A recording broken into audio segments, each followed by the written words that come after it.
The way you teach, you didn't pick it. Your instructor handed it to you, the same way theirs handed it to them, all the way down the line. That's not a knock on your lineage. It's the opposite. You can't truly and fully honor a thing if you haven't pulled it apart and studied it. So here's the shape of the next 20 minutes. We start where you control everything. You hold the knowledge, you hand it over. And we end where you control almost nothing, where the training itself does the teaching. 20 models, that's the whole spectrum. And somewhere along it, you're going to recognize what you already do. And we designed a set of tools that are free and available in the description to design your own classes. Isn't that exciting? I'll take care of his for him. You go to the description and get yours. The first big situation is for when you, as a teacher, have good information and want to share it as is. The simplest place to begin is repetition. The card doesn't change. You read it, you do it, you read it again. Practice makes perfect. That's rote learning. Here's what won't improve: understanding why.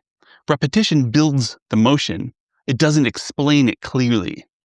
That's where presentation skills come in. You've heard this adage. You tell them what you're going to tell them.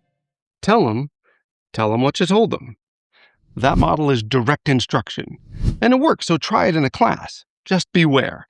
The students can't actually get better than what's already written down in the instructions. They become kind of like a paper ceiling they can't punch through. That ceiling comes from the instructions assuming there is one correct form, one right answer. The teacher's job is closing the distance between where the student is and where the card says to be.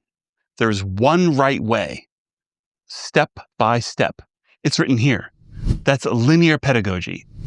Try teaching a single technique as though a perfect version exists and see how students respond to that certainty. But how do you know if a student actually reached their correct form? The famous basketball coach, John Wooden, said, "You haven't taught until they've learned."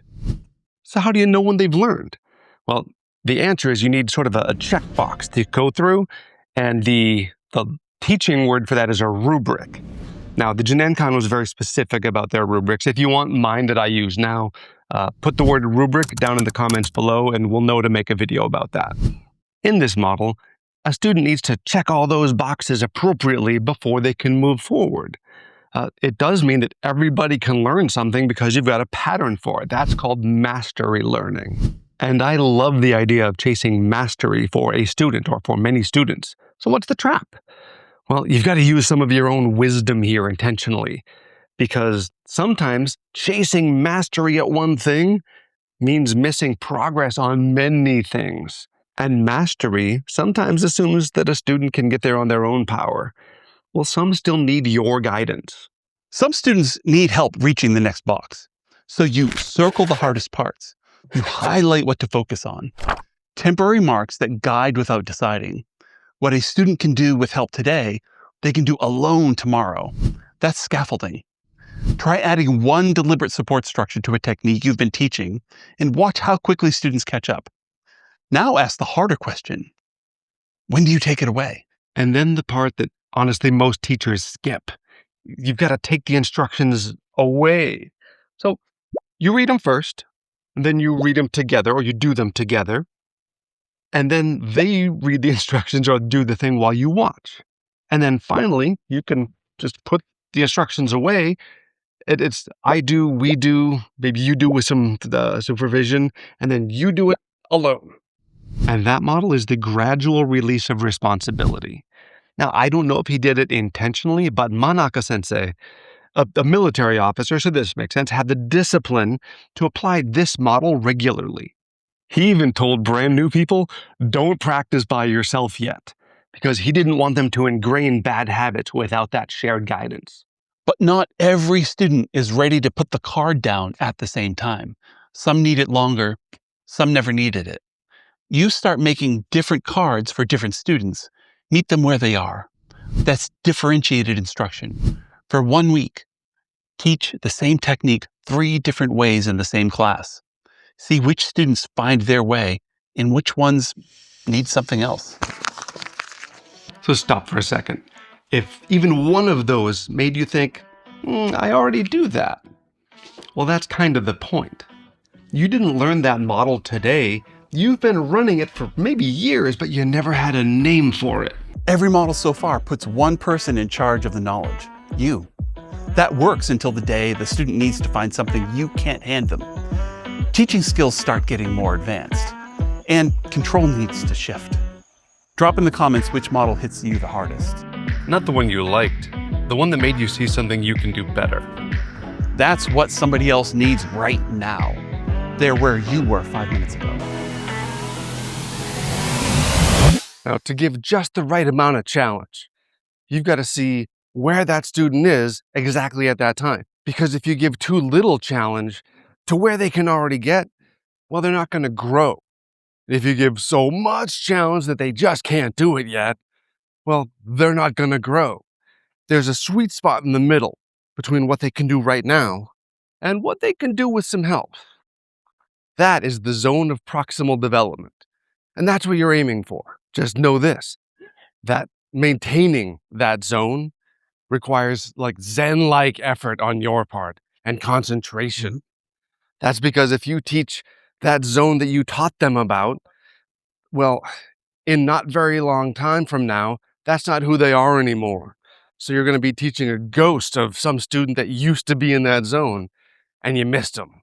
And while you've been looking at that zone, your students have been watching you. Most of what we learn by watching. That's observational learning. For 1 week, move as though every movement you make in the dojo is instruction. But watching only goes one direction. Student observes teacher. Tim Ferriss likes to ask, what if I did the opposite? So what happens when you reverse it? Now, I don't love the idea of students without a plan teaching another student really anything. They don't know what you know about teaching, or what you're about to know about teaching. Now, the bonus to it is that the student who's teaching learns even more. They have to do some self-introspection. They say, to teach is to learn twice. That's beautiful. And the student, the more inexperienced one, is likely to ask some questions to their senpai, their cohort, that they would never have asked you. They're maybe too embarrassed. They want to perform well in front of you. And this model is called, not surprisingly, peer learning. So I do lean on this some, and it lets you know where that other senior student is. So I like to use it, and you can use it, as a diagnostic tool to see where they are on that map. But what if the students share the map together? Now, both students hold the map together. Neither can navigate without the other. Neither succeeds if the other fails. None of us is as smart as all of us. That's cooperative learning. Try one class where individual performance is irrelevant and collective outcome is everything. Even if it works, are they there just to be better martial artists? Or do they want your dojo to help them become better people? Now, if you can get your students to recognize that making the training environment more challenging by having better training partners is a real goal for them, well, heck, you can get them to practice generosity on purpose. This one is called Teaching Personal and Social Responsibility. You can abbreviate it TPSR, be one of the cool kids. Now, every dojo says that we teach people, to be better members of society. But is that really true? Do you have a standard that you enforce? So this week, try making one behavioral standard just as important as some technique-based experience or standard. And that works fine if they're all playing that same role of, student. But what happens if you shake up those roles a little bit? Now give different students different roles around the map. One reads it, one maps what they find, one challenges the reading, one records the route. The full ecosystem of navigation experienced from every position. The discipline is too important to be experienced from only one role. That's the sports education model. Try giving a senior student a coaching role for one class and see what they discover about their own understanding. Ideally, have them count how many times they see a mistake they've been making themselves to make them more aware of it. Up to now, you and the student have been sharing the wheel, but shared still means you're in the car. And what happens if you take your hands completely off.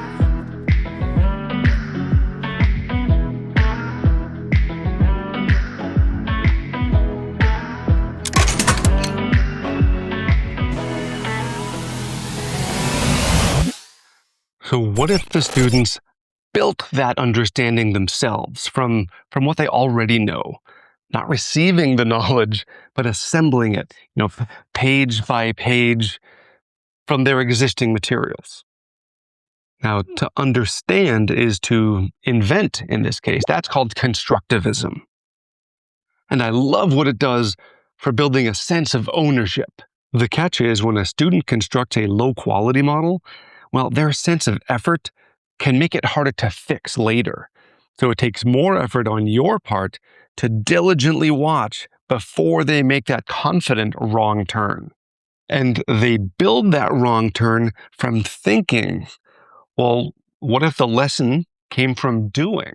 What if they learned by living it? Then open the notebook and wrote what happened, what they noticed, what they do differently, then try it again. We do not learn from experience, we learn from reflecting on experience. That's experiential learning. For 1 week, build a reflection moment into every class. Ask what happened, not how it should have looked. Asking questions is a powerful tool. When else can you use them? What if you opened with a question, not an answer, not a technique, but the question that the student honestly can't quite answer yet? There's a famous phrase, I cannot teach anybody anything, I can only make them think. And that is inquiry-based learning. And this one feels a little harder on the teacher than on the student. You have to just sit in the silence and watch them work. The messiness is the learning, but it's so tempting to fix it. But don't rescue them. This takes patience. So far, a person has been doing all of the teaching. You, or them, or both of you. What if learning self-organized? If the path didn't need to be predetermined? If the student found their own way through a landscape that kept shifting? Movement variability is not noise, it's signal. That's nonlinear pedagogy. Try removing the instruction from a technique you've taught for years and just give students the goal. See what emerges. And now go one step further. Don't just remove an instruction. Remove an option. What if you designed the terrain instead of giving instructions? Like building them a maze and they can run through it with some effort if you've constructed it properly. Then each constraint, each turn of the maze becomes the instructor. That's the constraints-led approach. It's the one everybody's talking about online these days. And it builds confident, experienced students. Fair warning though, if you build in too tight or the wrong constraints, you don't get higher skill out of them. They just learn how to game the game you've created and stay busy. It's just meaningless activity. It's worth it, but it takes a lot of concentration. Want an even bigger challenge? Keep almost nothing constant. What if every pass through the terrain was deliberately different? Not to find the right route, but to explore every possible route until the student owns the whole landscape. Repetition without repetition. That's differential learning. Have them try the same movement in different locations with obstacles near walls, holding something, never quite the same way twice. Now, what if the best training environment wasn't designed by you at all? And maybe the richest, most complex, most demanding terrain is the game itself. It never repeats itself. The student responds to the game, but then the game evolves in response to the student. The student learns something at every single exchange. That means the game is the teacher, and that's called teaching games for understanding.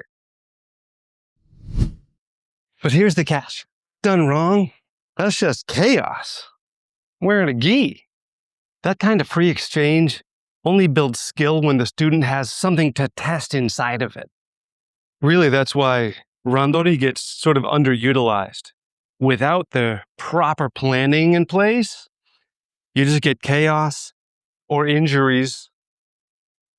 This one's hard to use well.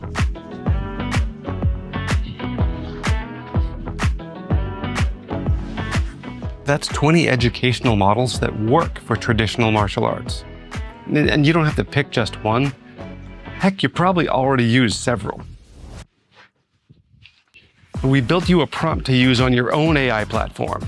That'll allow you to figure out sort of where you are now based on how you're teaching day to day. And it'll help you figure out the next most natural, sensible evolution to get better. So run that prompt, see what feedback it gives you, see what it tells you to try, and then try it for maybe 3 weeks or a month. Then run that prompt again and see how you've evolved as a teacher. The link in the description gets you access to the AI prompt, no strings attached. If you want the knowledge organizer, the whole document we put together, just sign up. We'll send it to you for free. So see which models you've been running. Then heck, you're a professional. Start evolving by trying new things on purpose week after week. It's just like what you ask for your students to do. And then please just share in the comments so that the other instructors can know what's working for you and what the challenges are. Get everybody to be better.